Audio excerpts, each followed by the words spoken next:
When I met Dawn Andersen, I didn't know what to think. She'd booked a counselling session seemingly out of the blue, and I had no prior information about her. She'd just called into the office, booked a session with my assistant, and popped up.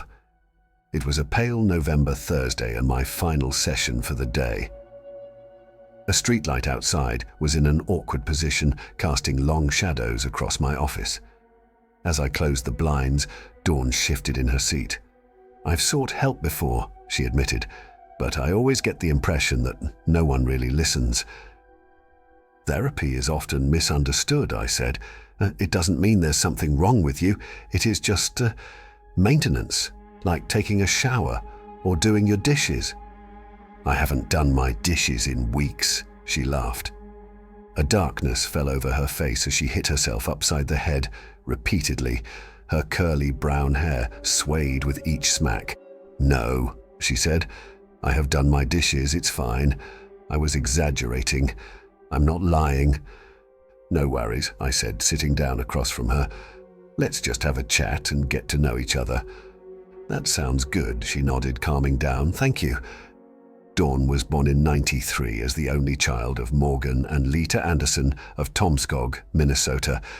Dawn seemed a bit distant when talking about her childhood, as if repeating something she'd rehearsed. "They were very strict and distant. Sometimes they didn't seem like parents at all," she said. "They had their moments, but there was no warmth." She would go on to tell stories about how they'd beat her if they thought she was telling a lie. They once withheld food for 3 days because she didn't tell them what she'd done at school that day. Withholding information, they argued, was a form of lying. They did do nice things at times. They'd often take her swimming down at Frog Lake, and they always made sure her room had plenty of flowers and toys. "It was strange, though," she admitted. "Going swimming was almost a chore. Twice a week, rain or shine. When it was too cold to go swimming, they'd give her a mud bath where she was thoroughly scrubbed. It became routine, right down to rubbing my gums with it. It was almost as if Dawn brushed it aside. To her, childhood and parenting wasn't important. She seemed more urgently distressed, and as she recounted her past, she would often stop to make sure she was remembering it right. Apparently, it was very important for her to be as accurate as possible, a remnant from her strict upbringing. "But I'm not here to talk about what used to be," she said. "I'm here to talk about here and now." "All right," I nodded. "Let's talk about it. Who are you today?" "I'm a liar," she sighed. "I've started telling lies." I waited for her to add something to it, but that was it. That was her big reveal. I leaned back in my chair, clutching my notebook. "Does it happen often?" I asked. "Not really," she shrugged. "Every now and then, but it really bothers me." "People tell little lies all the time, Dawn. That doesn't make them bad people."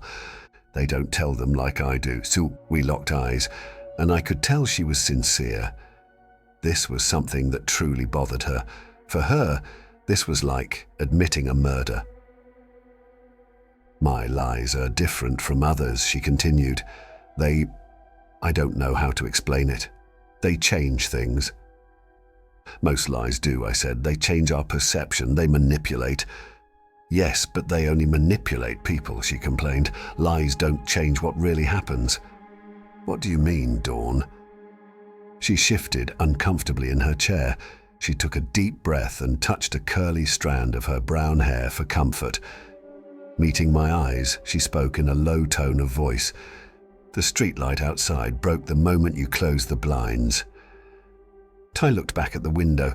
Strange how I hadn't noticed it. That awkward light would shine right into my patient's eyes, but it had gone dark. "Very observant," I said.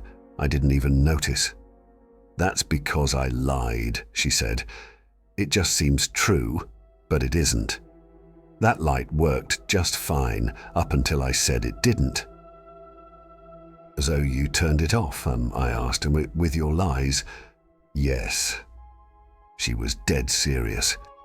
I got up from my chair and peeked out the window. Just as she said, the light was completely broken. It was strange how I hadn't noticed it earlier, but sometimes you can get so caught up in routine. That you don't notice the obvious. As I sat back down, she looked defeated. That's the thing, she sighed. It is really hard to convince people that I'm telling the truth, that things change based on my lies. How would that work exactly? I asked. I don't know, Dawn said, but I didn't have an appointment when I came here today. I lied about it, and then suddenly I had one. That's not right, I smiled. We had a call-in last Tuesday. We got your number and everything.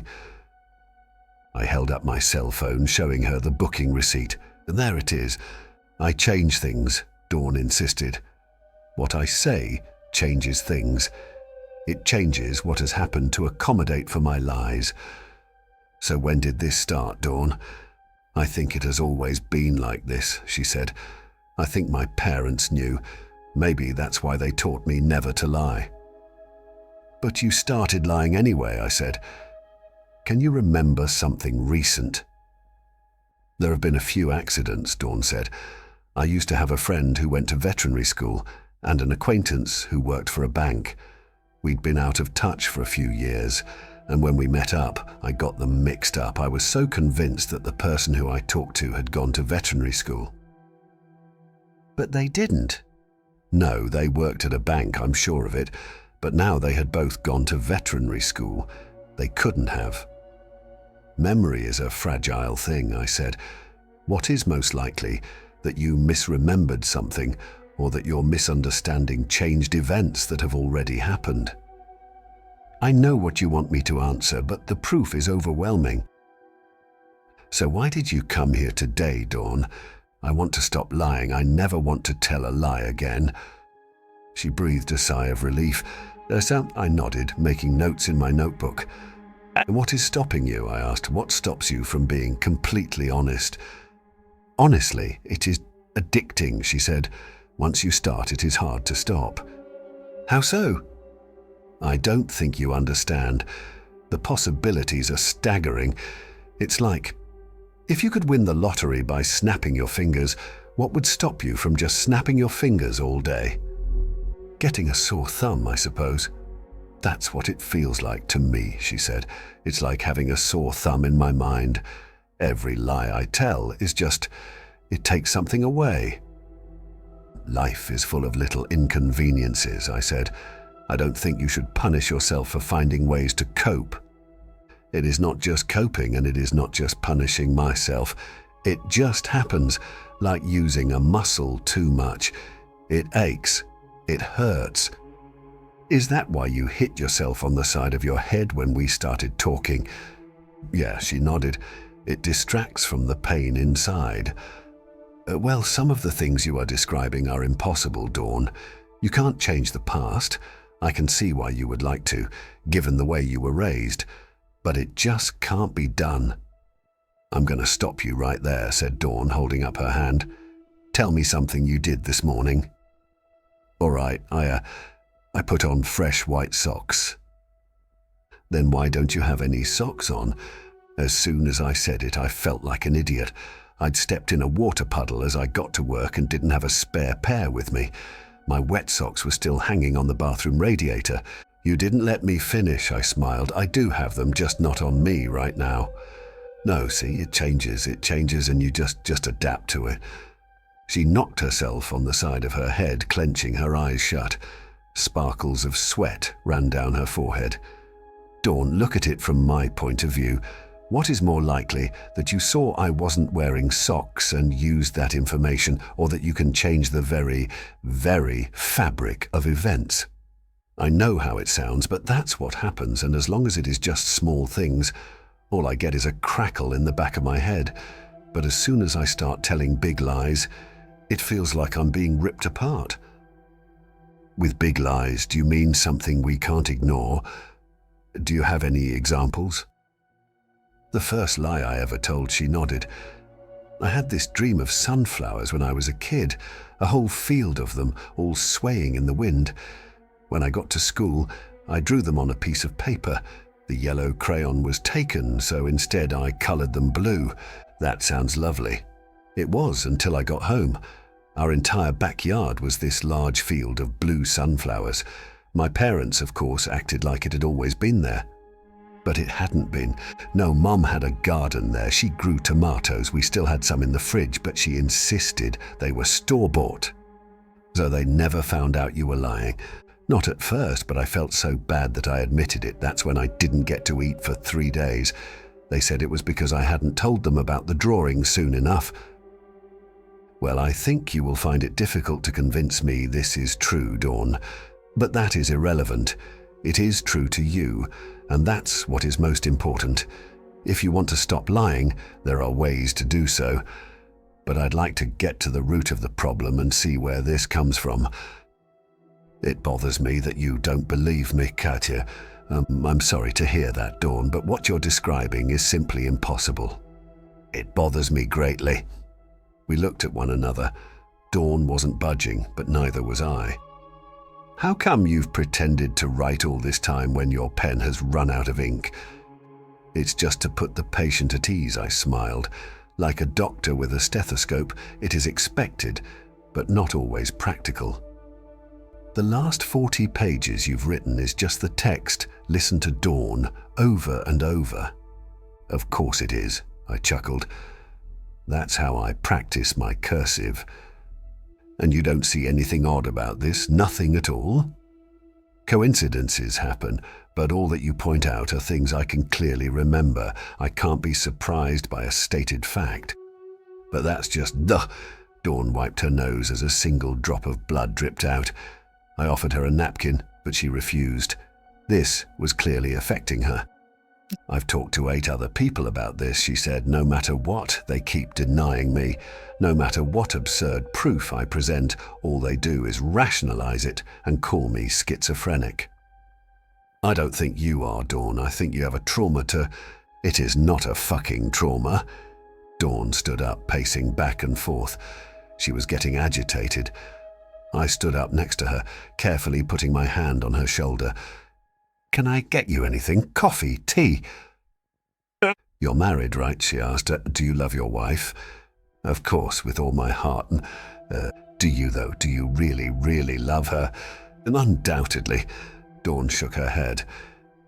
Can you feel right now the happiness she brings to your life? Yes, but what? Then why are you considering divorcing her? It was like the twist of a knife in my chest. It was such an alien thought, but of course I had been considering it for a long time.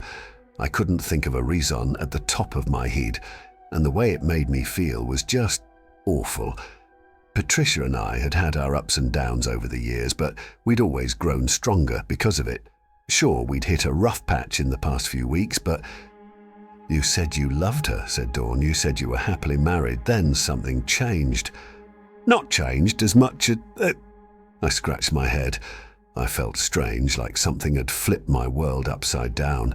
2 drops of blood pushed themselves out of Dawn's eyes, little red tears. You have to believe me, said Dawn. Please believe me. I'm trying, but... Fine, let's go, growled Dawn. Let's fucking go.